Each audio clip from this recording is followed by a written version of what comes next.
암몬 족속이 길르앗 야베스에 쳐들어왔습니다. 1절 말씀, 암몬 사람 나하스가 올라와서 길르앗 야베스에 맞서 진을 쳤다 그랬어요. 암몬 족속이 어떤 족속인지 여러분 아시죠? 아브라함의 조카 롯의 후예들입니다. 아브라함의 조카 롯의 후예들이 누구죠? 모압 족속과 암몬 족속이지요. 그 가운데 암몬 족속이 쳐들어왔다. 오늘 성경은 증언하고 있는 거죠.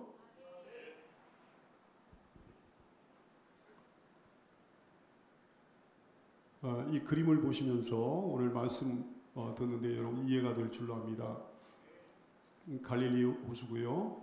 요단강이 있고 사해바다가 있습니다.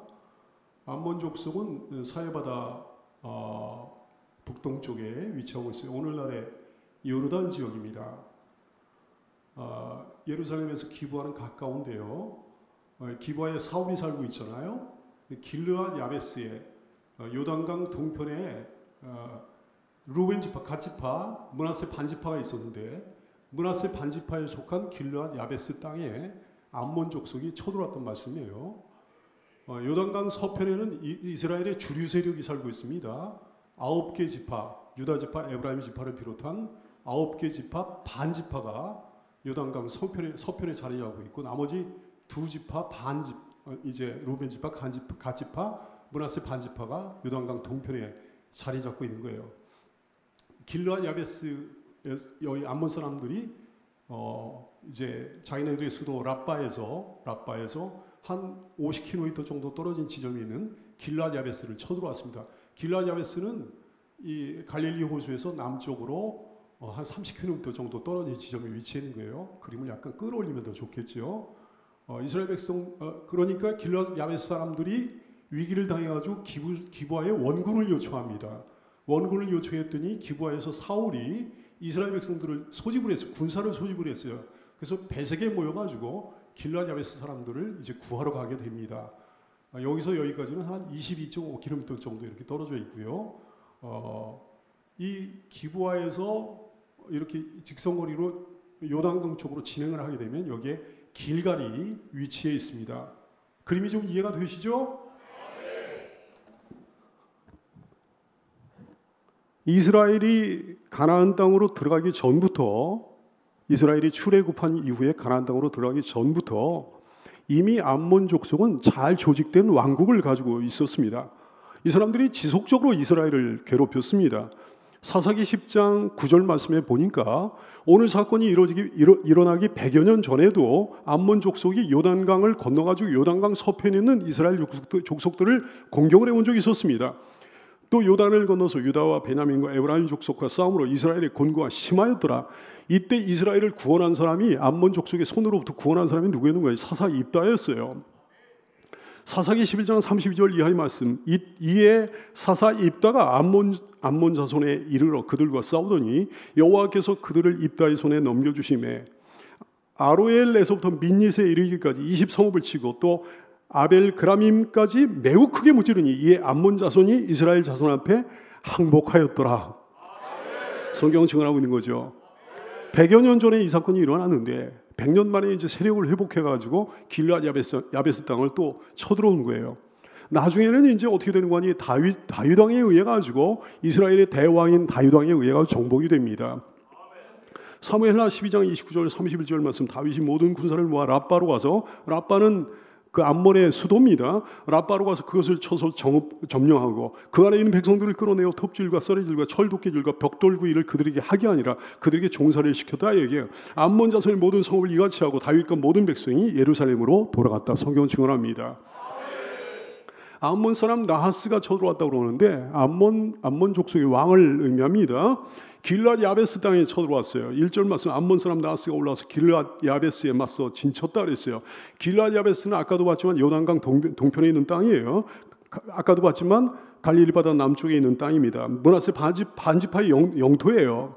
옛날에 이 사람들이요 굉장히 큰 곤경에 처한 적이 있었습니다. 베냐민 지파와 나머지 이스라엘 지파 사이에 전쟁이 벌어졌잖아요. 그때 베냐민 지파의 징벌에 참여하지 않았습니다. 참여하지 않은 대가를 이 사람들이 혹독하게 치르게 됩니다. 사사기 21장 10절 말씀. 이스라엘 온 회중이 큰 용사 12,000명을 길르앗 야베스에 보내며 그들에게 명령하여 이르되 가서 야베스 길르앗 주민과 부녀와 어린아이를 칼날로 치라 그랬어요.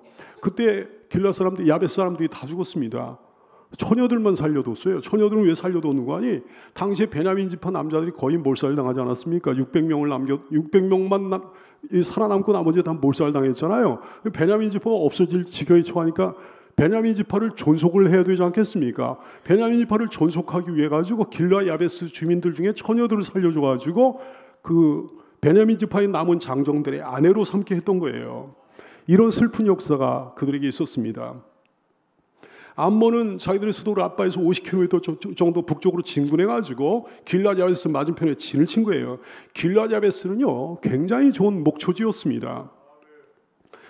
가나안 땅을 정복할 때, 이스라엘이 가나안 땅을 정복할 때 르우벤 지파, 갓 지파, 므낫세 반 지파가 일찍이 이 지역을 점찍어 가지고 정착을 했습니다. 그 지역이 너무나 좋은 지역으로 보이는 거예요. 자기들에게 가축이 많았기 때문에 좋은 목초지였던 이 길르앗 야베스 지역을 탐내 가지고 거기에 정착을 한 것입니다.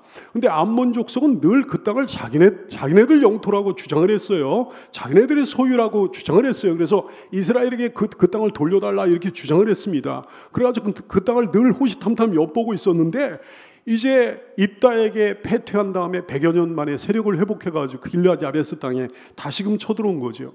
길르앗 야베스 사람들에게는 암몬 족속을 대항할 힘이 없었습니다. 그래서 항복 의사를 표시합니다. 1절 말씀에 보니까 야베스 모든 사람들이 나하스에게 이르되 우리와 언약하자. 그리하면 우리가 너를 섬기리라 그랬어요. 그리하면 우리가 너희를 섬기리라. 종살이 하겠다는 거예요. 노예살이 하겠다는 거예요. 얼마나 이스라엘이 힘이 쇠약해진 상태인지 말이죠.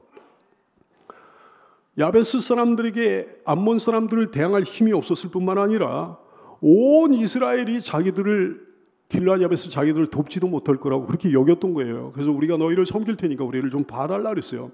여러분의 삶 가운데 하나님께서 함께 하심으로 힘이 쇠약해지지 말게 되기를 축원합니다. 하나님이 함께 하시면 이렇게 쇠약해지지 않아도 되는 거거든요. 그래서 항복하지 말게 되기를 축원합니다. 암몬 왕 나하스는 그들의 말을 무시합니다. 그들을 철저히 능멸하고자 합니다. 2절 말씀 암몬 사람 나하스가 그들에게 이르되 내가 너희 오른 눈을 다 빼야 너희와 언약하리라. 내가 온 이스라엘을 이같이 모욕하리라. 그냥 항복하는 건 안 되고 내가 너희들의 오른 눈을 다 빼버릴 거야. 그러는 거예요. 앞으로도 계속해서 항거하지 못하도록 하기 위해 가지고 오른 눈을 용사들의 오른 눈을 빼버린다는 거예요. 당시의 용사들은요 왼편 거의 오른손잡이니까 왼쪽 손에 방패를 잡고 그러니까 왼쪽 눈은 자연히 가려지지 않겠습니까? 오른쪽 눈을 가지고 전투를 했거든요. 그러니까 오른 눈이 기능을 상실하면 이건 뭐 전투 기능이 상실해 버리는 거예요. 내가 온 이스라엘을 이같이 모욕하리라. 자기네들의 조상들이 100여 년 전에 입다 사사에게 당한 모욕을 되갚기를 원하는 거예요. 사랑하는 여러분, 사탄에게 빌빌거리면 안 되는 줄 믿으시길 바라요. 화해가 가능합니까? 사탄과의 화해가 가능합니까? 악한 세력과의 화평이 가능합니까? 절대 불가한 거죠. 싸워야 되는 거예요. 희생이 필요한 줄 믿으시길 바랍니다. 힘들어도 싸워야 되는 줄 믿으시길 바랍니다. 그들에게 복종하면 살려줍니까?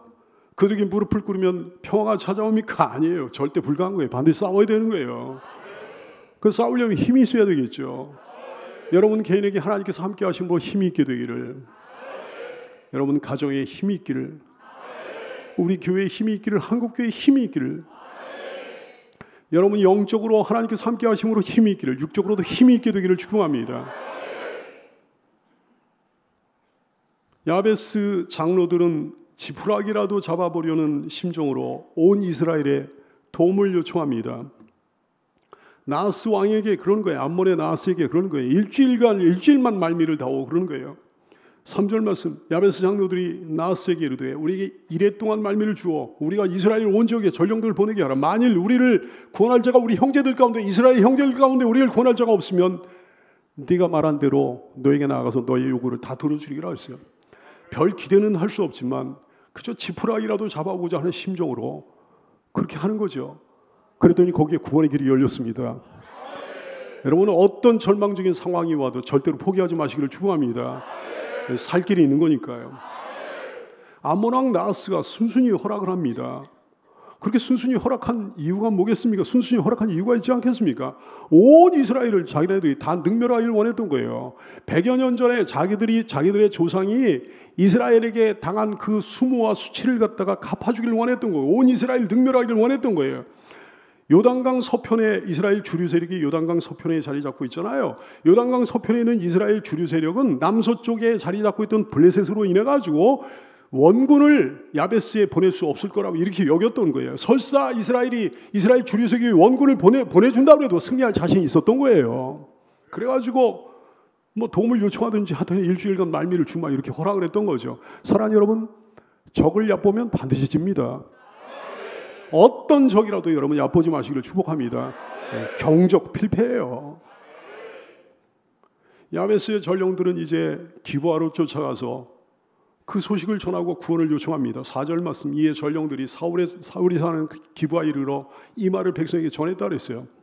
야베스에서 기브아까지 한 80km 정도 떨어진 지점에 있는데 거기까지 쫓아가지고 그 소식을 전했더니 이스라엘 백성들이 그 소식을 듣고 자기들의 연약한 힘으로 인해 가지고 슬피 웁니다. 4절 말씀, 이에 전령들이 사울이 사는 기브아 이르러 이 말을 백성에게 전하며 모든 백성이 소리를 높여 울었다 그랬어요. 도울 힘이 없거든요. 도울 힘이 없을 뿐만 아니라 앞으로 자기들의 운명도 풍전등화 아니겠습니까? 가뜩이나 블레셋 사람들 때문에 힘든데 말이죠. 암몬 족속까지 이렇게 자기를 괴롭히니까 자기들 운명 또한 풍전등화니까 슬피 우는 거예요. 그 소식을 듣고 사울이 거룩한 분노로 분노합니다. 따라서 할까요? 거룩한 분노. 5절 말씀, 마침 사울이 밭에서 소를 몰고 오다가 이르되 백성이 무슨 일로 우느냐 하니 그들이 야베스 사람의 말을 전하니라 그랬어요. 아직 왕정 체제를 제대로 갖추지 못한 상태입니다. 조직도 제대로 갖추지 못했고 제도도 제대로 갖추지 못했고 왕의 권위가 제대로 세워지지 않은 그런 상태에 있었어요. 사울은 때를 기다리면서 본래의 삶에 충실하고 있었습니다. 그때 그 소식을 들은 거예요. 사울은 성령께 크게 감동이 됐다 그랬습니다. 6절 말씀, 사울이 이 소식을 들을 때 하나님의 영에게 크게 감동되매 그의 노가 크게 일어났다 그랬어요. 하나님의 영, 곧 성령님은 사랑의 영이십니다. 동시에 공의의 영이십니다. 그래서 하나님의 영에 크게 감동되면 생기는 현상이 있는데 그게 뭐냐면 사랑이에요. 성령께 감동되면, 크게 감동되면 사랑이 생깁니다. 주님을 향한 사랑이 생깁니다. 교회를 향한 사랑이 불붙습니다. 교회를 사랑하지 않는 사람은 성령이 오면 성령께 감동된 사람이 아니에요. 주의 종을 향한 사랑이 불붙습니다. 교우들을 향한 사랑이 불붙습니다. 가족을 향한, 그리고 이웃들을 향한 사랑도 불붙습니다. 예수 안 믿는 사람도 불쌍히 여겨지고요. 그 사람들을 위해서 기도하는데 눈물도 나오고 가슴이 뜨거워지고 막 그러는 거예요. 성령께 크게 감동되면 그런 현상이 벌어지게 되는 거예요. 사울에게 하나님의 영이 크게 임하니까 길르앗 야베스 동족들을 향한 사랑이, 긍휼이 불릴 듯 일어난 거예요. 불쌍히 여기는 마음이 막 드는 거예요. 여러분도 성령께 크게 감동되는 성도가 되시기를 축원합니다. 근데 하나님의 영에 크게 감동되면 생기는 현상이 사랑뿐만이 아니에요. 하나님의 영에게 크게 감동되면 생기는 또 한 가지 현상이 있으니 공의에 의한 거룩한 분노입니다. 사탄을 향해서 거룩한 분노가 일어나는 거예요. 하나님의 영에 감동되면요, 죄를 향해서 분노가 일어나는 거예요. 사탄의 사람을 향해서도 분노가 일어나는 거예요. 이단을 향해서도 분노가 일어납니다. 인본주의를 향해서 분노가 일어납니다. 동성애 이런 것들 향해서 분노가 막 일어나는 거예요. 교회 다니면서 기독교인이라고 하면서 기독교인의 모양은 다 있는데 그런 것들을 향해서 거룩한 분노가 일어나지 않잖아요. 하나님의 성령이 임하시지 않아서 그런 거죠. 디모데후서 2장 16절 이하에서 그러십니다. 망령되 헛된 말을 버리라. 그들은 경건하지 아니하며 점점 나가나니 그들의 말은 악성 종양이 퍼져나감 같은데 그랬어요. 악성 종양이 퍼져나감과, 여러분 암이 막 퍼져나가는 것 같은 그런 상황인데, 공동체 말이죠. 근데 그걸 그냥 방치하면 되겠습니까? 거룩한 분노가 일어나지 않으면 되겠습니까? 그 중에 후메네오와 빌레데가 있느니라 그랬어요.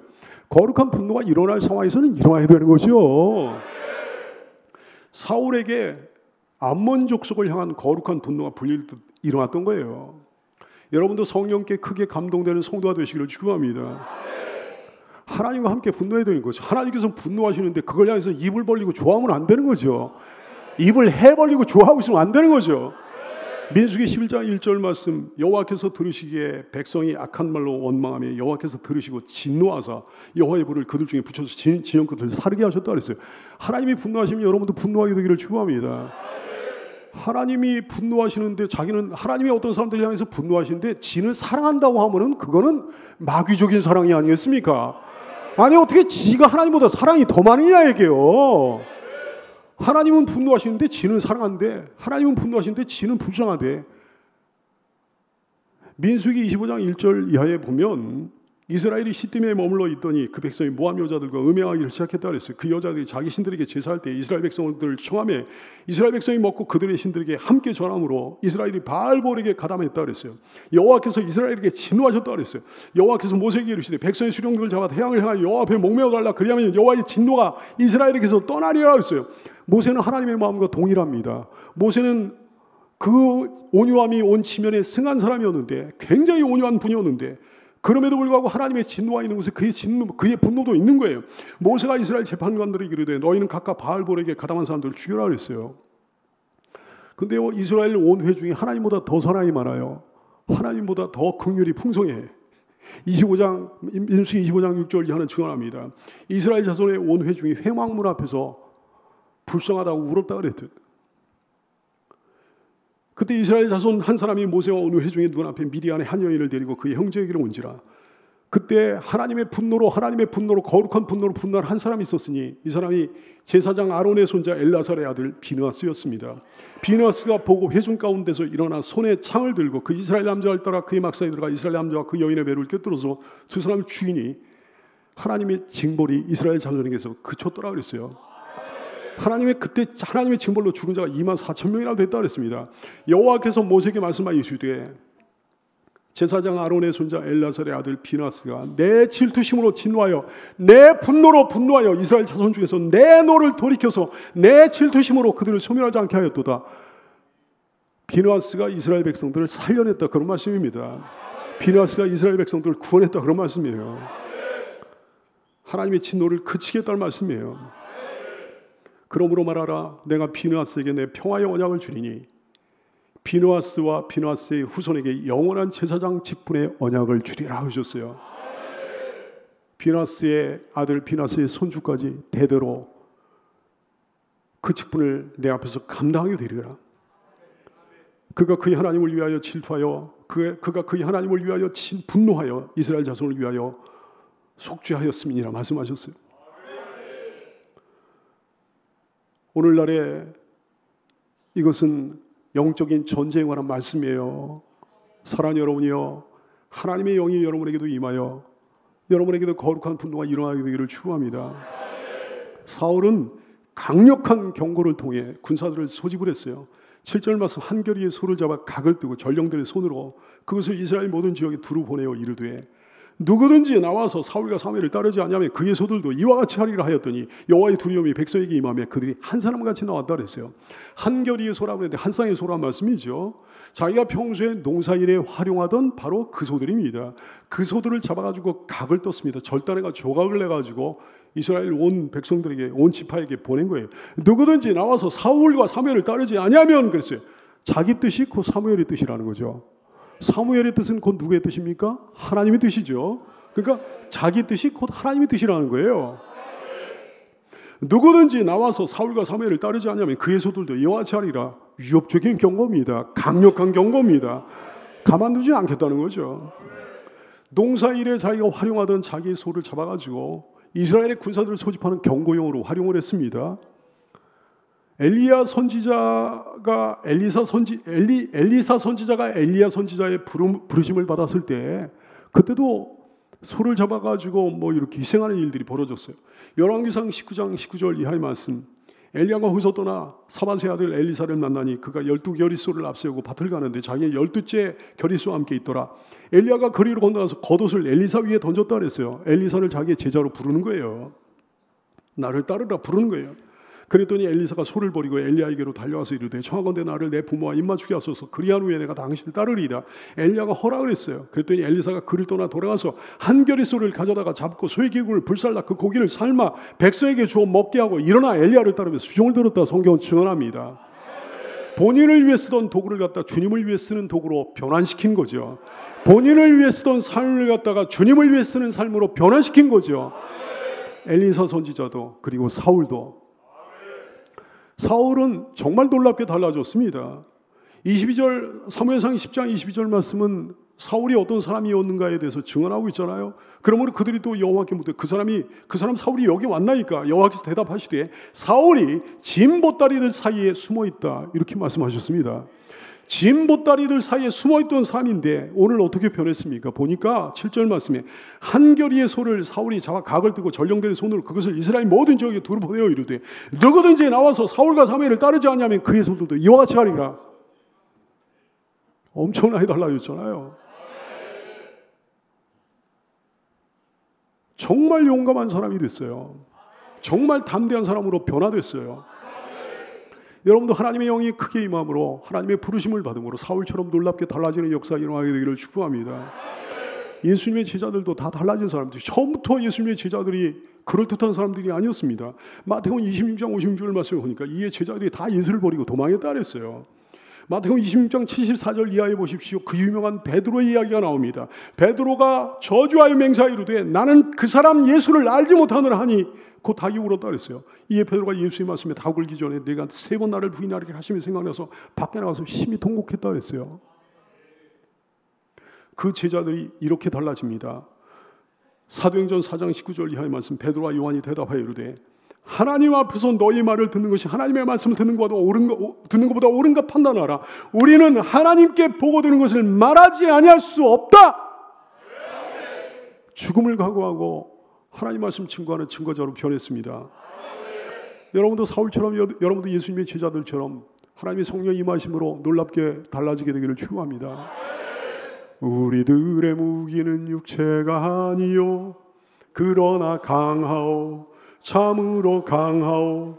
우리들의 무기는 육체가 아니요 그러나 강하오 성령 안에서 견고한 진을 파하는 강력이요 강한 힘이요 참으로 강하오. 견고한 진을 파하는 강력이요 강한 힘이요 성령 안에서. 하나님의 위대한 소명은 사람을 변화시킵니다. 하나님은 사람을 불러 치료하시고 양육하시고 변화시켜 주시고 사용하십니다. 제자들을 그렇게 부르셨어요. 사울을 그렇게 부르셔가지고 쓰시는 거예요. 우리도 그 하나님의 위대한 소명을 알게 되기를 소원합니다. 주님, 저를 왜 이 땅에 태어나게 하셨나요? 왜 이 땅에 살게 하셨습니까? 왜 예수를 영접하게 하셨습니까? 왜 그리스도인이 되게 하셨습니까? 왜 여기까지 오게 하셨습니까? 하나님의 뜻이 있을 텐데요. 여러분, 인생의 비극이 뭐겠습니까? 우리 삶 가운데 파도처럼 해일처럼 이런저런 어려운 문제가 몰려오는데 그런 어려운 문제가 비극이에요? 그 어려운 문제는 어차피 있는 거고 어려운 문제는 천국에 가면 끝나는 줄로 깨닫게 되기를 바랍니다. 진짜 삶의 비극은 그런 게 아니에요. 주님의 부르심을 모르는 거예요. 주님의 부르심에 귀를 닫고 사는 거예요. 꽉 막힌 채로 살다가 죽는 겁니다. 주님 앞에 섰을 때, 심판대 앞에 섰을 때 드릴 말씀이 없는 겁니다. 이게 진짜 비극이죠. 우리가 주님의 소명을 알게 되기를 원해요. 주님의 소명을 받게 되기를 원해요. 주님의 소명을 따라 살게 되기를 원해요. 주님, 저도 치료하여 주시길 원합니다. 저도 양육하여 주시길 원합니다. 저도 변화시켜 주시길 원합니다. 저도 써주시기를 소원합니다. 온 이스라엘 군사들이 모였습니다. 여호와의 두려움이 임해가지고 모였다 그랬어요. 7절 말씀, 여호와의 두려움이 백성에게 임하며 그들이 한 사람같이 나왔다 그랬어요. 여러분, 사탄이 주는 두려움은 나쁜 겁니다. 그런 두려움으로는 두려워하지 말게 되기를 축원합니다. 뭐 죽음에 대한 공포, 삶에 대한 공포, 어떤 문제에 대한, 어떤 고난에 대한 공포, 뭐 이런 공포로 두려우면 안 되는 거예요. 그러나 하나님이 주신 두려움은 우리를 살려냅니다. 하나님이 주신 두려움은 아름다운 두려움이에요. 하나님이 주신 두려움이 임하게 되면 죄를 끊게 되고요, 예배에 나오게 되고요, 모임을 사모하게 되고요, 주님께 헌신하게 되고요, 충성하게 되는 거예요. 아름다운 두려움이죠. 나를 살리는 두려움, 생명의 두려움, 축복의 두려움. 이 두려움이 여러분에게도 다 임하게 되기를 소원하며 축복합니다. 그래, 상당한 숫자가 모였습니다. 8절 말씀, 바울이 베색에서 그들의 수를 세어보니 이스라엘 자손이 30만 명이요 유다 사람이 3만 명, 엄청나게 많이 모였습니다. 베색은 이스라엘 지파에 속한 땅인데 아까 보니까 이제 일이 벌어졌던 길르앗 야베스에서 그리 멀리 떨어지지 않은 곳이죠. 거기에 많은 이스라엘 백성들이 모여가지고 이스라엘 군사들이 모여가지고 승리를 확신하면서 야베스에 좋은 소식을 전하게 됩니다. 9절 말씀, 무리가 와 있는 전령들에게 이르되 너희는 길르앗 야베스 사람에게 이같이 이르기를 내일 해가 더울 때 너희가 구원을 받으리라 그랬어요. 내일 해가 더울 때 정오 때쯤을 의미해요. 그 소식을 접한 야베스 사람들이 기뻐합니다. 9절 말씀, 전령들이 돌아와서 야베스 사람들에게 전하며 그들이 기뻐했다 그랬어요. 야베스 사람들은 이제 계략을 꾸며가지고 암몬 사람들의 마음이 풀어지게 만듭니다. 10절 말씀, 야베스 사람들이 이에 이르되 암몬 사람들에게 그러는 거예요. 우리가 내일 너에게 나아가리니 내일 너에게 항복할 테니 너희 생각이 좋을 대로 우리에게 다 행하라 그랬어요. 다음날 항복한다 그랬어요. 암몬 사람들의 경계심이 풀어지는 거지. 그리고 새벽에 공격했습니다. 야베스 사람들은 아주 지혜롭게 전략을 세워가지고 행하는 거예요. 이스라엘 백성들은 이제 대승을 거두게 됩니다. 11절 말씀, 이튿날 사울이 백성을 3대로 나누고 새벽에 적진 한가운데로 들어가서 날이 더울 때까지 암몬 사람들 치매 남은 자가 다 흩어져서 둘도 함께한 자가 없었더라 그랬어요. 백성을 3대로 나눴다 그랬어요. 협공이에요. 새벽에 공격했어요. 기습 공격이에요. 정오 무렵까지 하나님께서 함께 하셔가지고 암몬 사람들을 막 쳐부쉈습니다. 대승을 거두게 하신 하나님을 찬양합니다. 이제 이스라엘 백성들은 마음으로부터 사울을 왕으로 인정하게 된 것이요. 12절 말씀, 백성이 사무엘에게 이르되 사울이 어찌 우리를 다스리겠느냐 한 자가 누구니까 우리 그들을 끌어내서 우리가 죽이겠습니다 그랬어요. 사울을 다 인정하는 거예요. 여러분, 지도자의 능력은 성과로 입증되는 겁니다. 미스바에서 사울이 왕으로 기름 부음을 받을 때는 반대자들이 있었는데요. 길갈에서 이제 사울이 대관식을 치르게 되는데 거기는 반대자 한 사람도 없었어요. 만장일치로 사울을 왕으로 추대합니다. 사울이 어찌 우리를 다스리겠느냐 한 자가 누구니까 그들을 끌어내서서 우리가 그들을 죽일 겁니다. 어떤 사람들이 그랬습니까? 어떤 불량배들이 그랬다 그랬어요. 사무엘상 10장 27절, 어떤 불량배는 이르되 이 사람 사울이 어떻게 우리를 구원하겠느냐 하고 멸시하며 예물을 사울에게 바치지 아니하였으나 사울은 잠잠했다 그랬어요. 그들을 끌어내서서 우리가 그들을 죽이겠습니다. 근데 여러분, 사울의 신앙을 보십시오. 사울의 관용을 보십시오. 13절 말씀 보니까 사울이 이르되 이날에는 사람을 죽이지 못하리니 여호와께서 오늘 이스라엘 중에 구원을 베푸셨음이니라 그랬어요. 얼마나 아름다운 고백인지요. 다시 할까요? 여호와께서 오늘 이스라엘 중에 구원을 베푸셨음이니라. 얼마나 아름다운 신앙 고백이에요. 사울은 이토록 아름다운 신앙 고백으로 고백하던 인물이었습니다. 나중에 변질되고 말았어요. 나중에 달라지고 말았어요. 여러분, 우리는 이렇게 시작했으니 끝까지 이렇게 고백하게 되기를 소원합니다. 그때까지만 해도 신앙의 사람이었던 사울이요, 얼마나 복된 관용을 보이는지, 하나됨을 위한 정치적인 지혜를 발휘하는 거예요. 아니, 그렇게 관용이죠. 품어주는 거예요. 얼마나 그때까지는 상태가 괜찮았는지 말이죠. 여러분이요, 끝까지 여러분의 좋은 상태를 유지하게 되기를 축원합니다. 다시 한번 우리나라를 새롭게 합시다. 다시 한번 이 모든 것을 새롭게 합시다. 그래가지고 사무엘이 영도하에 그들은 길갈로 가서 나라를 새롭게 했다. 14절 말씀, 사무엘이 백성에게 이르되 오라 우리가 길갈로 가서 나라를 새롭게 하자 그랬어요. 사무엘은 참 사람을 세우는 사람입니다. 공동체를 새롭게 하는 사람입니다. 여러분이요, 여러분 사람을 세우는 사람 되십시오. 사람을 죽이는 사람, 망하게 하는 사람, 무너지게 하는 사람 되지 마시고 사람을 세우는 사람 되십시오. 이 사무엘은 공동체를 새롭게 하는 사람이었어요. 공동체를 새롭게 하는 여러분 되시길 바랍니다. 사울을 세운 사람, 사울을 세운 사무엘이에요. 이스라엘을 새롭게 한 사무엘이에요. 이스라엘을 세운 사무엘이에요. 그래서 길갈에서 이스라엘은 다시 한번 새롭게 세워지는 거예요. 여러분 압니까? 우리나라도 신앙 위에 세워진 나라입니다. 이 나라가요, 신앙 위에 세워진 나라예요. 건국 대통령 이승만 장로요, 이분이 망명생활에서 돌아온 다음에 1945년 11월 28일 날 정동교에서 예배를 드리는데 거기서 이런 얘기를 해요. 이 성경 말씀을 토대로 해서 우리가 나라를 세우려 합니다. 부디 모두들 하나님의 말씀을 반석 삼아 이 나라를 세워갑시다 그랬어요. 이 나라를 세우기 위해 매진합시다 그랬어요. 1948년 5월 31일 날 재헌국회가 열리게 됩니다. 재헌국회 개원식에서 임시의장으로 이승만 장로가 추대가 됩니다. 이분이 거기서 그런 얘기를 합니다. 대한민국 독립민주국 제1차 회의를 여기서 열게 된 것을 우리가 하나님께 감사해야 될 것입니다. 종교 사상, 어떤 종교, 어떤 사상, 무엇을 가지고 있든지 누구나 오늘을 당해가지고 우리가 사람의 힘으로만 된 것이라고 자랑할 수 없을 것입니다. 그러므로 하나님께 감사를 드리지 않을 수 없습니다. 여윤영 의원 나오셔서 하나님께 기도 올려주시기 바랍니다. 그래가지고 기도로 재헌국회가 시작됐습니다.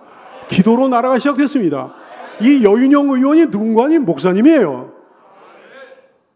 하나님, 신앙으로 세워진 이 나라, 기도로 세워진 이 나라, 끝까지 주님의 나라가 되게 하여 주시기를 원합니다. 제발 패역한 나라가 되지 않도록 은혜 베풀어 주시기를 원합니다. 주님을 떠나지 않는 나라가 되도록 불쌍히 여겨주시기를 소원합니다. 길갈에서 나라를 새롭게 하자 그랬어요. 14절 말씀, 사무엘이 백성에게 이르되 오라, 우리가 길갈로 가서 나라를 새롭게 하자 그랬어요. 길갈은 아까 보니까 요단강 바로 넘어오면 바로 있는 성읍이 길갈이었죠. 성지 중에 하나입니다. 사무엘상 7장 16절 말씀을 보니까 해마다 베델과 길갈과 미스바로 순회하면서 사무엘이 모든 곳에서 이스라엘을 다스렸다 그랬어요. 이스라엘 사람들이 요단을 건넌 다음에 최초로 할례를 행한 땅이 길갈이었습니다. 가나안 땅에 들어올 때 요단강을 하나님께서 기적적으로 건너게 하셨지 않습니까? 요단강물을 멈추게 하셔가지고 건너게 하시지 않았습니까? 그 일을 갖다 기념하기 위해서, 하나님의 은혜를 기념하기 위해 가지고 12개의 돌을 요단에서 가져와 가지고 세운 데가 바로 길갈이에요. 길갈에서 나라를 새롭게 하자 그랬어요. 여러분, 터가 중요한 겁니다. 자리가 진짜 중요한 거예요. 어디에 있느냐? 어디에 사느냐? 예루살렘은 터가 아름다운데 하나님께서 인정하신 터였어요. 시편 48편 2절, 터가 높고 아름다워 온 세계가 즐거워하며 큰 왕의 성 곧 북방에 있는 시온산이 그라도다 그랬어요. 무슨 풍수지리적으로 터가 좋다는 게 아닙니다, 여러분. 하나님을 섬기는 곳이라는 거예요. 하나님의 임재가 있는 곳이라는 거예요. 호렙산이 그런 곳이었어요. 하나님이 임재하신 곳이었습니다. 하나님이 역사하신 땅이었습니다. 아무리 살기 좋은, 육신적으로 보기 좋은, 살기 좋은 땅이라고 할지라도 그 땅이 죄악된 땅이요, 하나님을 떠난 땅이라고 한다면 그 터는 좋은 터가 아니에요. 오늘 이스라엘 백성들을 쳐들어왔던 그 이스라엘 백성들에게 패퇴를 당했던 암몬 족속 말이죠. 이 암몬 족속의 조상 롯이 말이죠. 어디다가 자리를 잡아가지고 망했습니까? 이 사람이 신앙인 사람이었는데도 불구하고 어디다가 자리를 잡아가지고 망했습니까? 창세기 13장 10절 말씀을 보니까 이에 롯이 눈을 들어 요단 지역을 바라본즉 소알까지 온 땅에 물이 넉넉하니 여호와께서 소돔과 고모라를 멸하시기 전이었으므로 여호와의 동산 같고 애굽 땅과 같았더라. 소돔 땅이 너무 살기 좋은 땅, 육신적으로 보기 좋은 땅으로 여겨졌던 거예요. 그 땅에 그 터에 자리를 잡아가지고 그는 망하고 말았습니다. 잠언서 4장 15절 말씀, 너는 악한 길을 피하고 악한 터도 피하고 그들의 길로 가지 말며 돌아서라 말씀하셨어요. 사랑하는 여러분이요, 성전 중심으로 살게 되기를 축복합니다. 특별히 여러분의 마음의 터를 항상 돌아보며 살게 되기를 축복해요. 그리스도 위에 사셔야죠. 여러분의 가문의 터가 누구 위에 지어졌습니까? 재물 위에 지어지면 안 되죠. 욕심 위에 가문이 지어지면 안 되죠. 그리스도 위에 여러분의 가문이 지어지게 되기를 축복합니다. 이 사람들은 복된 영적 축제를 벌입니다. 15절 말씀, 모든 백성이 길갈로 가서 거기서 여호와 앞에서 사울을 왕으로 삼고 길갈에서 여호와 앞에 화목제를 드리고 사울과 이스라엘 모든 사람이 거기서 크게 기뻐했대요. 아름다운 제사, 영적 축제가 벌어진 거예요. 성대한 대관식이 열렸습니다. 사울의 나이 몇 세 때인가? 40세 때 일이에요. 그때가 이제 주전 1550년 경에 벌어진 일인데, 이때부터 40여 년간 사울은 이스라엘을 통치하게 되는 거죠. 거기서 크게 기뻐했다 그랬어요. 단순할까? 거기서 크게 기뻐하니라. 하나님의 영이 임하셨을 때, 하나님께 순종했을 때, 하나님 앞에 있을 때, 하나님 앞에서 할 때는 거기서 크게 기뻐했는데 이 기쁨이 오래가질 못합니다. 하나님을 떠났거든요. 불순종하기 시작했거든요.